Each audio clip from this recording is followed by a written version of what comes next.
তোমরা কখনো ইহুদি খ্রিস্টানদের নিজেদের বন্ধু হিসেবে গ্রহণ করো না, কেননা এরা নিজেরা সব সময় একে অপরের বন্ধু। তোমাদের মধ্যে কেউ যদি কখনো এদের কাউকে বন্ধু বানিয়ে নেয়, তাহলে সে তাদেরই দলভুক্ত হয়ে যাবে। আর আল্লাহ তাআলা কখনো জালেম সম্প্রদায়কে হেদায়েত দান করেন না। অতঃপর যাদের অন্তরে মুনাফিকের ব্যাধি রয়েছে, তাদের তুমি দেখবে তারা বিশেষ তৎপরতার সাথে এই বলে তাদের সাথে মিলিত হচ্ছে যে আমাদের আশঙ্কা হচ্ছে কোনো বিপর্যয় এসে আমাদের উপর আপতিত হবে।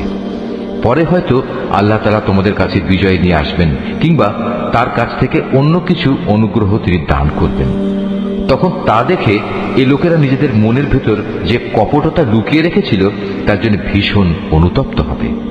তখন ঈমানদার লোকেরা বলবে, এরাই কি ছিল সেসব মানুষ যারা আল্লাহ তাআলার নামে বড় বড় শপথ করত যে তারা অবশ্যই তোমাদের সঙ্গে আছে? এই আচরণের ফলে তাদের কার্যকলাপই বিনষ্ট হয়ে গেল, ফলে তারা ভীষণভাবে ক্ষতিগ্রস্ত হয়ে পড়ল। হে মানুষ, তোমরা যারা আল্লাহর উপর ঈমান এনেছ, তোমাদের মধ্যে কোনো লোক যদি নিজের দ্বীন ইসলাম থেকে মুরতাদ হয়ে ফিরে আসে, তাতে আল্লাহ তাআলার কোনো ক্ষতি নেই। তবে আল্লাহ তাআলা অচিরেই এমন এক সম্প্রদায়ের উত্থান ঘটাবেন যাদের তিনি ভালোবাসবেন, তারাও তাকে